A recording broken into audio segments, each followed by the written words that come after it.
Rejection is one of my favorite things, man. And I love winning, but I really hate losing, Scott. So, any type of those rejections, I think even motivated me more. Welcome to Triangle Tweener Talks, a weekly podcast by builders for builders where we explore the startup journey from the idea to the exit and all the lessons in between with an exclusive focus on founders from the Triangle region of North Carolina. Now here's your host, serial founder and general partner of the Triangle Tweener Fund, Scott Wingo. First, a huge thank you to our gold sponsors. Today we are featuring Ballantine. Your next chapter deserves smart capital. We help founders deploy, diversify, and co-invest in opportunities that outlast the exit. We'd also like to recognize our silver sponsors. Today, we are featuring Automated Consulting Group. Ready to transform your business with AI? Automated Consulting Group delivers executive workshops, fractional CAIO guidance, and custom AI solutions built for your business. Finally, thank you to our sponsor, Extensis HR. So that founders can focus on innovation for over 25 years, Extensis HR has leveraged a people-first approach, customer-centric mindset, and deep industry expertise to ensure employers have the tools they need to stay competitive in today's market. Thank you again to all of our sponsors for supporting Triangle Tweener Talks and the entire Triangle startup community. It takes an ecosystem to build a thriving community, and sponsors like these are very valuable, and they contribute their time and also help sponsor things like the Triangle Tweener Talks and Triangle Tweener Times. Thank you. Welcome to this episode of Triangle Tweener Talks. My guest today is Brice Englert. Brice is from Kentucky, moved here to the Triangle about 10 years and when he founded his first business, TradePending. TradePending is a company I discovered thanks to the Tweener list. So I have my agents go out there and looking for startups in the Triangle that are over 10 people, and about, let's say 2018, 2016, somewhere in there, let's say 10 years ago, it triggered and said, there's this company called TradePending. And if you start to look at growth, this company was growing very rapidly, so it got onto my radar. I reached out and got to meet Brice. And very interesting story. I don't want to spoil it. I know a lot of you like. In this story, we're going to talk about kind of like bootstrapping. We don't actually say those words, but seed strapping maybe is probably the best word. We're going to talk about private equity, and Brice likes to build in the solutions for the automotive industry, which is called auto tech. So we haven't really had anyone from that industry on the pod. It's a really fascinating industry, and Brice has got a great story. He has an engineering background, so a technical founder, which is also near and dear to my own heart. I hope you enjoy this story. We pop out with a couple of really good founder lessons in this one. So for the founders in the audience, I think there's a lot of good.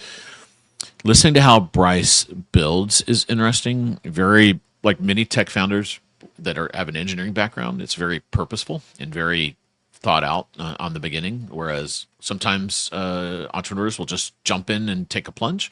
Everyone has their own flavor, and Brice has a pretty unique one. I think you'll enjoy the story. I hope you enjoy it as much as I did. Here is my conversation with Brice. Brice Englert, founder and current board member of TradePending. Welcome to Triangle Tweener Talks. Scott, it is a pleasure to be here. Enjoy your podcast, and always nice to talk to you. Yeah, you and I had a 10-year journey into the auto tech space, and you're currently in the auto tech space. So it's a really, and by auto tech, we mean automotive technology, anything that kind of like touches the automotive stack. You work a lot with dealers, which is obviously a big part of the automotive world. There's manufacturers, dealers, and all the things that happen in between. The service part is what I did.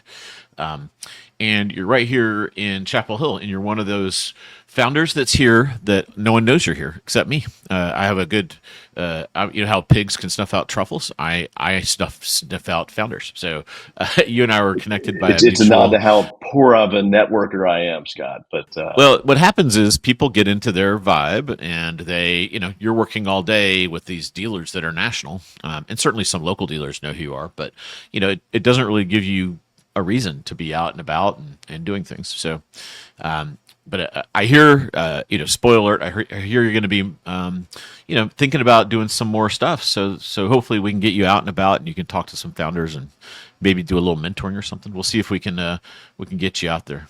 The second time will be different than the first, Scott. Let's start at your background. I actually don't know the answer to any of this, so it's going to be fun. I know the trade pending part of your journey, but I don't know the backstory, how you got bit by this radioactive spider and all that good stuff. So let's talk about that. Are you from North Carolina? No. I grew up in Kentucky, small town Richmond, Kentucky, home of Eastern Kentucky University, where my mother was a professor, and born in Florida, but really raised in Kentucky. So that means you like horses and bourbon, right? Horses and bourbon.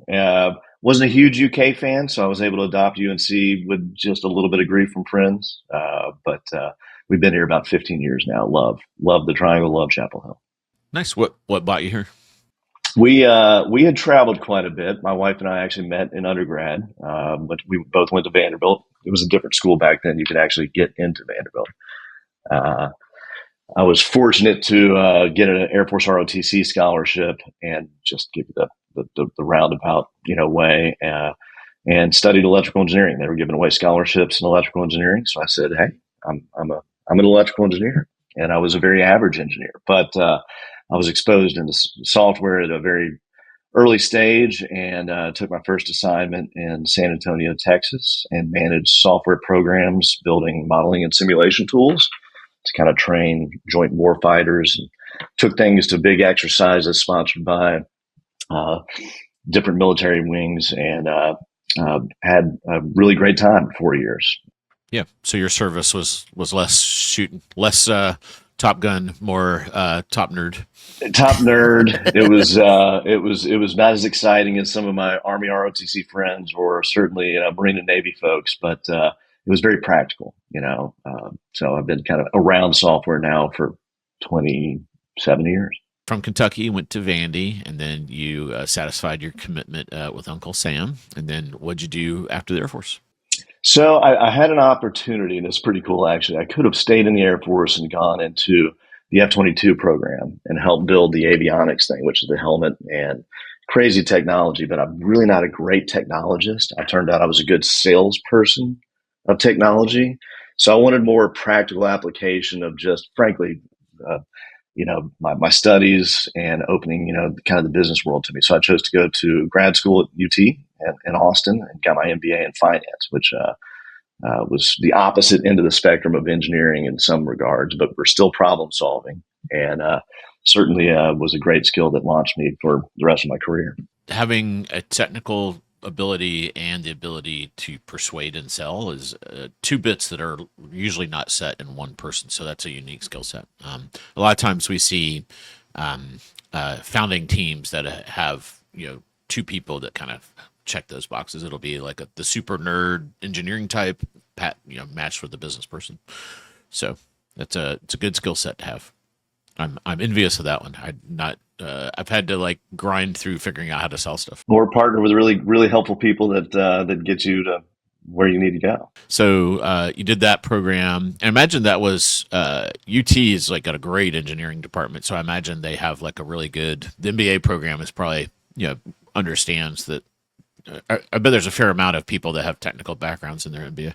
They do, and very friendly to military vets, and so what I was attracted to UT about really was their entrepreneurial studies, which is a hard thing to study. But back in the day, they had the Moot Corp business plan competitions, and a lot of practical exposure to working with small and mid-sized businesses. That's evolved into so many other things in Austin, like the University of Austin. And really, I threw myself at, different clubs and trying to get exposure and build confidence, and one day perhaps, starting something. Did you meet a guy named Brett Hurt there? Does that sound familiar? Brett Hurt, it does sound familiar. Yeah, he's kind of like the me slash Jess Lipson slash Joe Colopy of Austin. He's got I know him. We both had e-commerce startups at the same time, early SaaS companies. So I know Brett pretty well. He's a really good guy, but he's very tied into that UTA entrepreneurship program. I think he goes and speaks to those MBA classes, and I think he teaches a class or something there.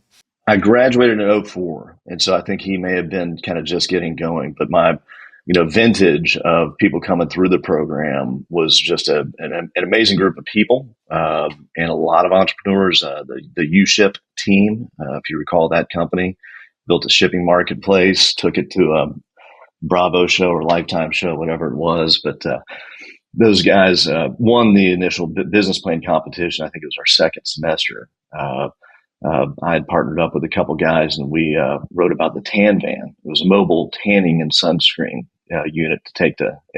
We didn't win, but it was fun watching the U-Ship story as they developed. Yeah, I'm not sure you could run a tanning bed. Those things use a lot of juice. Power in a van is hard. You'd have to have like a big generator on it. Me and my two friends who wrote the plan, we've tracked it. Somebody did try it. I don't know if it's been successful or not, but the tan van didn't work out. All right. If you decide to do something else, you can always pull that off the shelf, dust it off. Exactly. And then, all right. So you get an MBA in finance in 2004.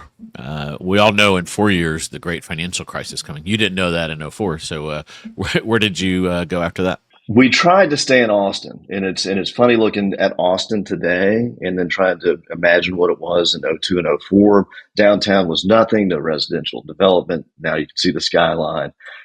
So my wife and I married actually the week before I started grad school. We had our first kid soon after. So I took a job with UBS. It was not really, my calling, but it was, check the box and try to stay in Austin. And then a couple of years after having our first kid, it was kind of time to get back to the East Coast. So I think back in the day, they said Austin was the most overeducated, underemployed, city in perhaps even the country. But now it's certainly transformed into what it is today. At UBS, were you doing investing banking or on the analyst side? They had an interesting group that attracted me at the time, that really came up through working with startup companies, one of which was Dell, back in the day, and how to manage, corporate options and things like that. So I was more attracted to the exposure into, the culture of startups, and but that doesn't translate necessarily into a long-term career, in financial advisory. So I think I was probably, I played the wrong path, with a well-intended outcome, but sought it somewhat place else when I came back east. Yeah, I'm sure you learned a lot though about startups and different. Once you kind of start looking at startups, the variety is really in business school. They show you such tight case studies. You kind of think that there's this like box that startups fit in. They're from Silicon Valley. They go through Y Combinator and all this jazz. But then you go to Austin and meet these startups. Just like here, there's this variety that you never knew existed as you peel the onion on that. That's pretty interesting. And it's changed so much over the last 2 decades. Actually, at UT, I had intended to study energy finance and came into the program. And I think the prior year summer interns were getting $20,000 signing bonuses with Enron. Well, that didn't last very long once Enron collapsed, and so there was zero cash that puppy fast. So like any good startup, sometimes you just got to steer into a better direction, pivot. So where'd you go after UBS? So came back east and landed a really great job with a company called Trader Publishing Company. So I could go on and on about this brilliant partnership between Cox Communications and Landmark, Cox Enterprises and Landmark Communications, two old media titans that had built over the previous 20 years all the books that your young listeners will have no recollection of, but I'm sure you do. All the Trader publications, Auto Trader, Aero Trader, This Trader, RV Trader. It was just littering the corners of every street with these publications. I'm assuming that's in Atlanta. That was in Norfolk. So Atlanta was home of the Cox Enterprise. Norfolk, Virginia was home of Landmark and Frank Batten, who founded the Weather Channel. And I got a job on their M&A team. So I showed up the first day of work, September 11th, 2006. I recall that date, and they said, "Hey, we Trader Publications is no more." And I was technically the first hired employee for Dominion Enterprises, which marked the split of that 50-50 partnership. So Dominion was born, and I worked with a small M&A team where we did a lot of transactions, in automotive tech. So uh, Cox inherited kind of the old publication side of the business, and Auto Trader. Dominion got everything else. And really the business was, if you think about the classifieds as they lived 30 years ago, they were digitizing, that back in the 90s. And then they were going deeper into other vertical integration plays, getting within the ecosystem of how people advertise and how they um, capture photos, to, put pictures of cars on websites and things like that. So if Cox had Auto Trader, did you guys have a different, like a similar type publication for selling vehicles, or was it more auto parts, or what was it? We lost that right. Yeah, we lost that right. That was kind of part of the split. So Dominion did retain kind of, all sorts of other vertical brands, homes.com and Homes, the publication, whatever that was, for Rent, the magazine, for rent.com. It was a very big business. And in the automotive vertical, they retained a few website businesses that were recently purchased. They retained a lot services business, that took pictures of cars and really started, inventory feeds for dealerships and really getting that out to the public to be able to consume online, as well as a few other businesses. So my goal was specific to the automotive vertical. And for 2 years, I got to know a lot of great entrepreneurs, looked at hundreds of opportunities. It was a very different M&A world. And as a strategic buyer, we just did very simple deals. And there were probably only 3 or 4 other players interested in the vertical at the time. So we closed probably 9 deals in 2 years while I was working for the board there. Let's spend a minute on that, because as founders, sometimes we're the target of a company, and it's nice that you've been on that side of the fence. In that industry, let me guess, you're probably looking at it. There's a strategic fit. You've got like a direction of things. You're, obviously a media company, so you're not going to do something too far out. But it does seem like one of the things Cox did is they started realizing, well, maybe the customer is the dealer. Like let's help them do, what's that business where they actually do the window stickers? That is lot services. Yeah. Dominion owned a company called Dealer Specialties, which was a national franchise. And they started buying back some of the franchisees over the years. But they still, still people do actually retain a franchise for that. So, in my head, I've built the story that they were going there to take the pictures anyway. And then they basically sold them back to the dealers and then did this other thing that said, well, since we already have the pictures, we can do the sticker for you. And people, businesses like to focus, and the dealer's like, I just want to sell cars. I don't like this administrative crap. So then they made all this money doing it. And it's like the ultimate recurring revenue business, because you sell a car, you get a car. Now it needs to be, so it's just like this constant, transaction that happens. And once you're in there and become the workflow of the whole thing, it's super low churn too. So I always thought that was like one of these. I build businesses that are more complicated, just being in software, and just like the genius of this pretty simple business.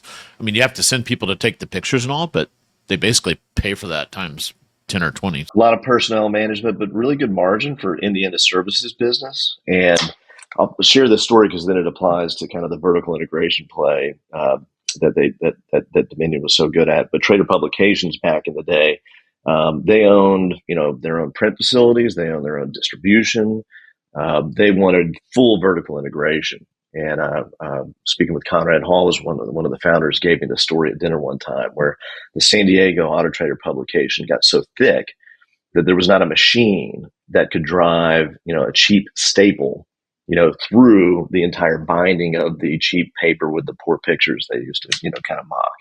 So they had a very creative guy who actually created a staple, that had a sharper edge. They took a dull end of a round thing, and it was able to penetrate more paper, which was, huge margin expansion for them. But they did it all, which is vertical integration. You don't see a lot of it today. But then Dominion in the mid 2000s, being in lot services, they could see the value chain of where and what was happening with all the data, how it was getting posted online, getting into website businesses. So they really envisioned, kind of full ownership of, helping dealers, manage inventory online, sell inventory online from a very early stage. Okay, so you're on the M&A team, and you're looking. Does it fit in my strategic purview? And then you're probably looking at, got to meet the team, look at the business. Sometimes size is a factor, because a big business like that, if it's like $200K, it's not even going to move the needle unless it's like something you can put into a sales engine. But those are less. Usually those bigger companies, they want something that's kind of meatier, that's going to move the needle, give some inorganic growth. So scale, so fit and scale are big things. And then price is usually a big one, right?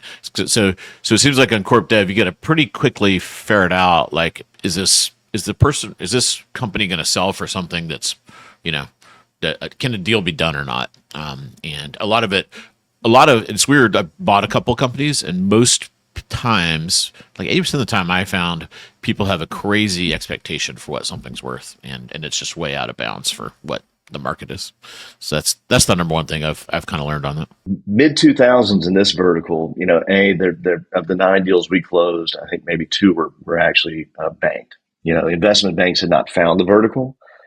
So it was our job to go approach, individuals, and we did not even value things on multiples of anything. We'd back in and kind of, check some things, but in the end, it was just a cash flow model with some kind of assumption in perpetuity, which is funny looking at software. Can you imagine any kind of, what's the perpetuity calculation for year 5 plus, an evaluation? But it was a wonderful entry into the industry, because I had full license just to get to know the customer. How do dealers operate? Where are they, going? We had a great CRM product, and ultimately I had the opportunity to go run one of the companies we bought. So Dominion was very odd insofar as they had corporate dev folks that then had opportunities to follow on when founders left and run the operation, which is exactly what I did in 2008. When you guys bought something, did you value it off EBITDA? Was that kind of the... We did. So you had like a multiple kind of range, and you knew your investment committee would accept certain things. And when I arrived, they had investment memos that were about 60 pages long, and we ended up condensing that down to a slick 1-pager. But the valuation literally was just a cash flow model, and it would spit out an IRR. I mean, it was very old school, Scott. And we would do a checksum saying, "Hey, is this? I kid you not, 6 times EBITDA." Is this, and some of these weren't pure SaaS companies, but many were. Well, some of these founders are really, these things are pretty profitable, and sometimes a lot of these things, in the auto business, you have a lot of generational businesses. So maybe the OGs are like 60, 70, 80, and they don't see, and their kids don't want to run the business or care about it. So it can be a good exit to get a 6x EBITDA. Yeah, that doesn't really surprise me, to be honest with you. more to have liquidity to inspire more innovation and outcome. And there were many serial entrepreneurs. John Max Miller was the guy who founded Auto Revenue that I took over for him, and it was his 3rd round. So he knew he liked to start, create, get to scale, sell. But at the time there was not as competitive of an environment, with VC investment and private equity investment. And like I said, the bankers, weren't there to create a more vibrant market back in 2006, 2008. So it was a little bit of a different world. So you did that, and this is what got you into auto tech, I'm kind of assuming, in this part of the story. And when did you leave, and did you jump right into TradePending? And like, sometimes talk about how you got the idea that kind of like, and how all that sequenced in there. So I was a wannabe entrepreneur. I had a young family, had a good job, loved my job. Do you have multiple kids at this point in the story, or are we still on? Multiple kids, moved up to Massachusetts. My wife was really angry with me for the cold winters, but it was a great company that I took over, had a brilliant product, great engineering team. We were really, Dominion would actually buy and not integrate initially. So when that changed and I started inheriting some other businesses and functions, and traveling a lot, it was kind of time to explore, maybe there's something else. But in my free time, and this goes back to my Texas experience, I would write business plans. And, we would regularly have strategy sessions at Dominion, and we'd document certain things. And I recall being in a conference room in Columbus, Ohio in 2012. And, big picture market, we said, what is the largest market for cars? We talk about the used market and then the new car market. But I said, it's the owned market. It was the 340 million cars that are, on the road today. And one of the big challenges for dealers that we foresaw was the time of ownership was expanding rapidly. Back then, I think it was 9 years. Today, it's probably closer to 14 years, average life of a vehicle on the road. And so if you think about that and recognize that dealers need turnover and inventory, it was kind of a big problem that I saw that, hey, dealers have to rely on used car supply. They have to rely on being proactive at used vehicle acquisition. And I mixed that into ultimately saying, hey, we all have a trade, pending the right time, right deal, right communication, so it was more than just a trade widget in the end that kind of inspired the business plan around trade pending. It was how can we, help consumers with information, think about the right time to sell a car, the right deal, the right buyer, and bought the URL. It was really cheap at the time, a very average company name, but it was so good. A guy sitting next to me bought pendingtrade.com and tried to sell me that for the next 10 years. Which you politely declined. You're talking to the guy that had Channel Advisor, so I like trade pending. If you have a name that explains what you do, you don't have to explain what it is you do. That's true. But then it boxes you in. So, trade pending does so much more today. We'll get to that. You gotta pick wisely for sure. You can't then suddenly be like, for sale pending, or you can't. It's hard to stretch it a little bit. Yeah, exactly. So this was kind of like at Dominion. You came up with the idea.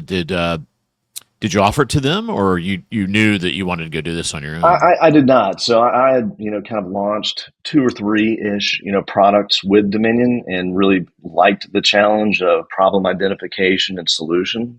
My best hit back in 2010 was a reputation management platform for dealerships.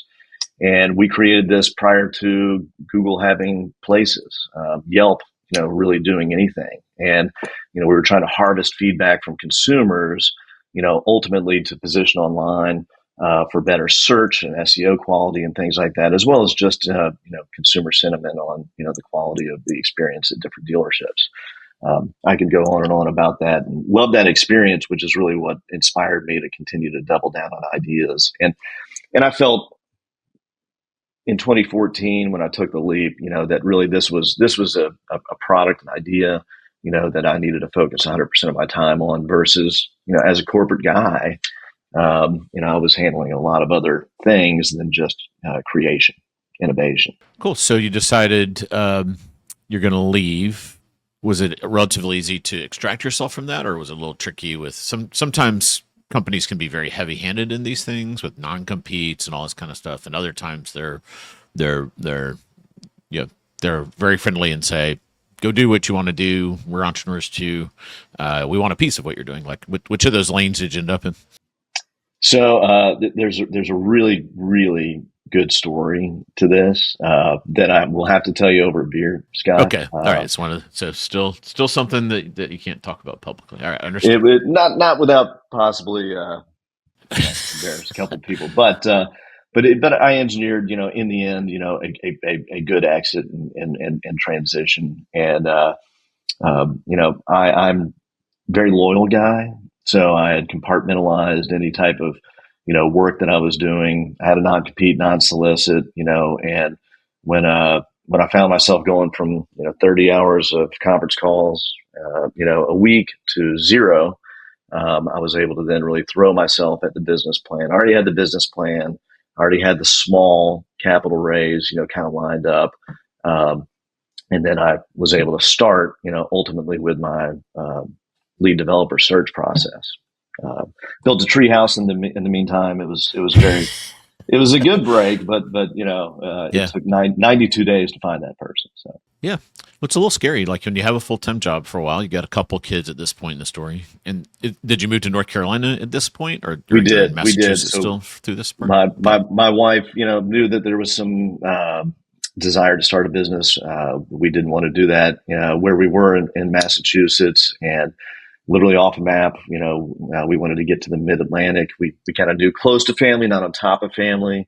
Loved college towns. I grew up in a college town.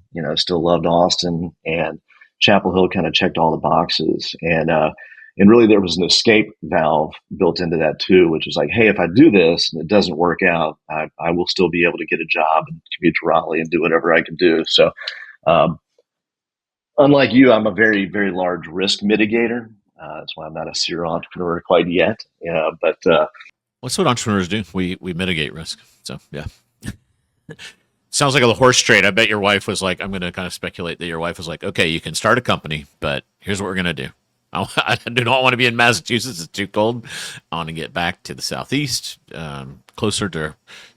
It's always good to be near the Grands if you need some babysitting and stuff. So there's probably some of that going on. So it sounds like you did a horse trade and came out with a company, a treehouse, and a move to Chapel Hill. Exactly. Yes. Yeah. Cool. That's some good trading. Were you scared? Like, as someone that mitigates risk, how nervous were you about just taking this leap?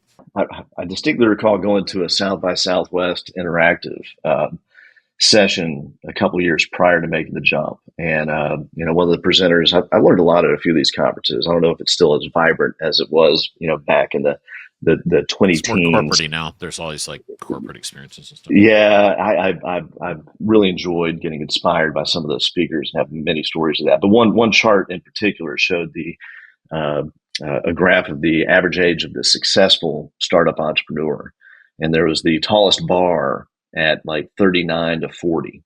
So I was like, well, I'm 39, so I have to do that now. I have to maximize my chances. So I was pretty confident that there was a market for what I wanted to create, and it was we had a two-pronged business plan. One, which is our kind of trade widget or plug-in, which was currently 70% covered in the industry with some other competitors like Blue Book and Black Book and things like that. And the way the consumer experience was laid out was really awful.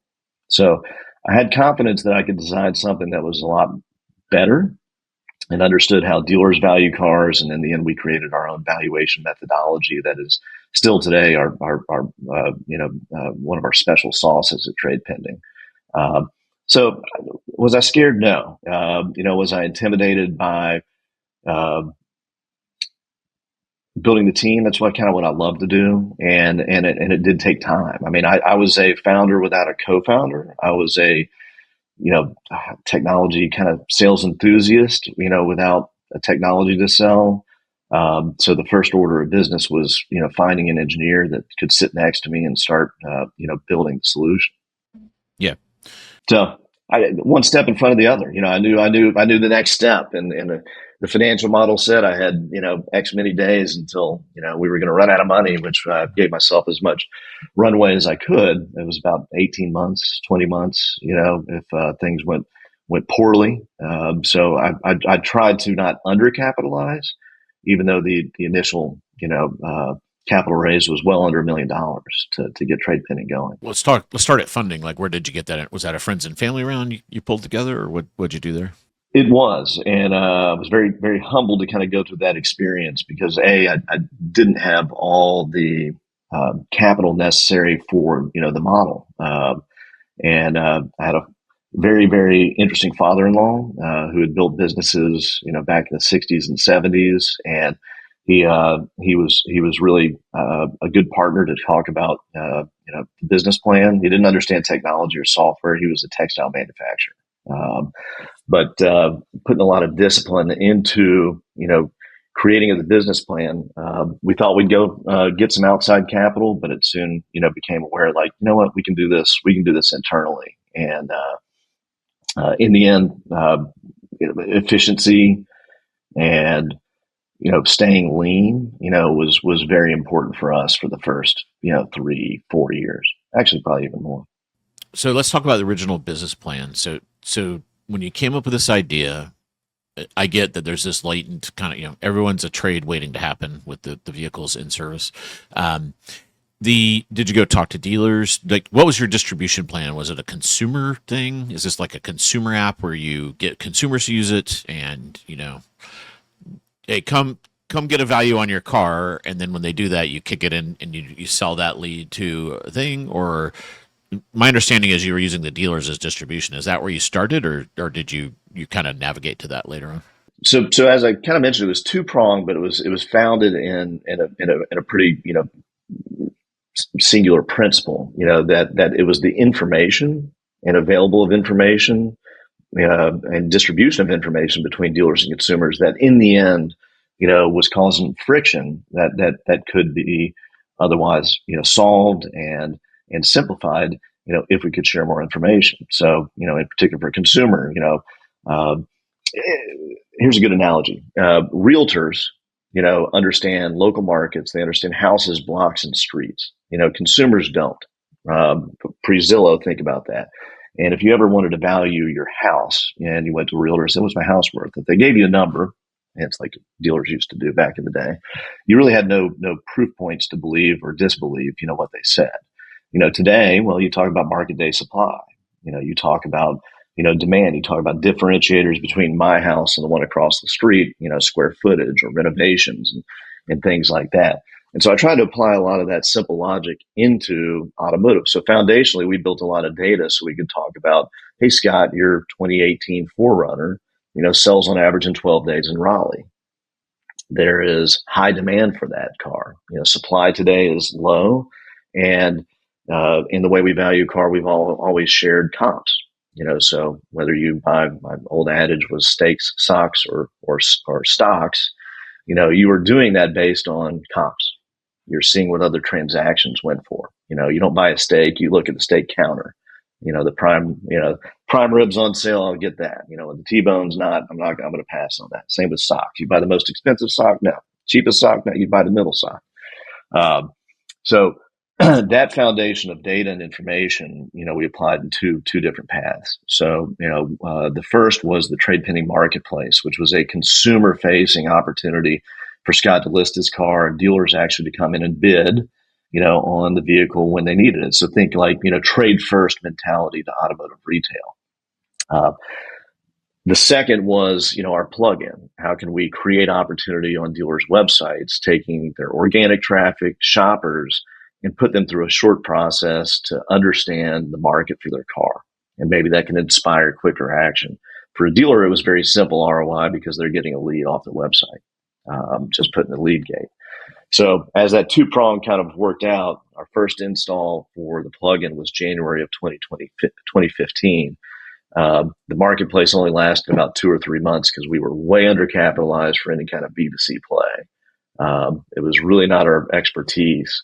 And we saw the market fit for the plugin really instantaneously. I mean, the first 6 months were tough. We were knocking on doors, talking to the dealers.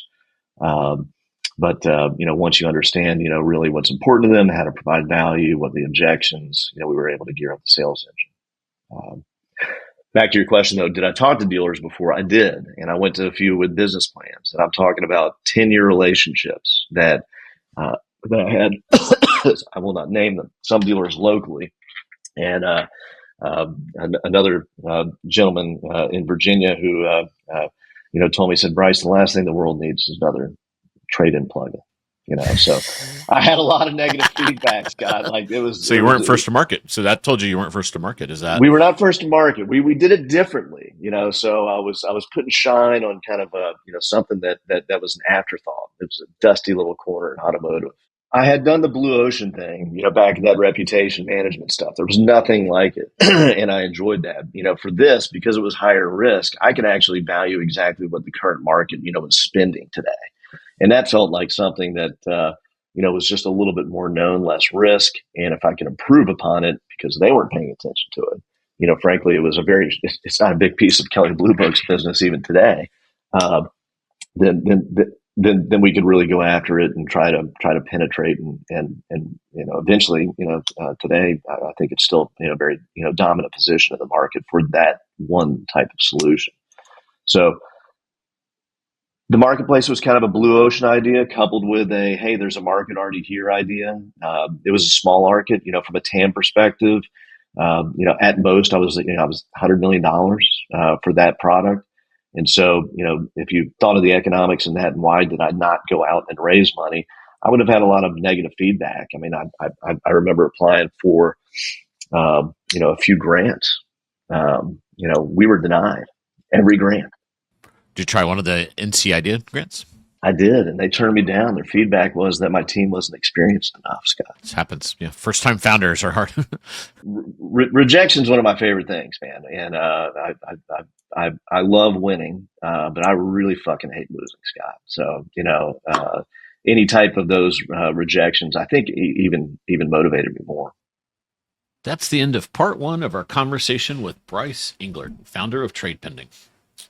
So far, we've covered Brice's path into auto tech, what he learned on the acquisition side of the table, and the leap into building TradePending, including early rejection, market skepticism, and how a crowded space still hid the real opportunity. In part 2, we're going to shift from the origin story into execution. We'll talk about how TradePending actually found product market fit, how Brice thought about pricing and sales early on. I think it's always interesting to talk to folks that have more of a business background about this. Engineer types typically focus more on product and then do pricing later, whereas business people inverse that. Then we'll talk about a major private equity deal and what's going on now and where he's going to go next. Stay tuned for part 2, coming soon. Triangle Tweener Talks is hosted by Scott Wingo, presented and produced by Triangle Tweener Fund, with creative assets and design support from our friends at Walk West. That's it for today's episode. A big thank you to our guests, sponsors, and the team that makes this podcast possible. If you enjoyed this episode, don't forget to subscribe, leave a review, and share it with someone who loves the startup stories coming out of the Triangle. Thanks for listening. We will see you next time on Triangle Tweener Talks.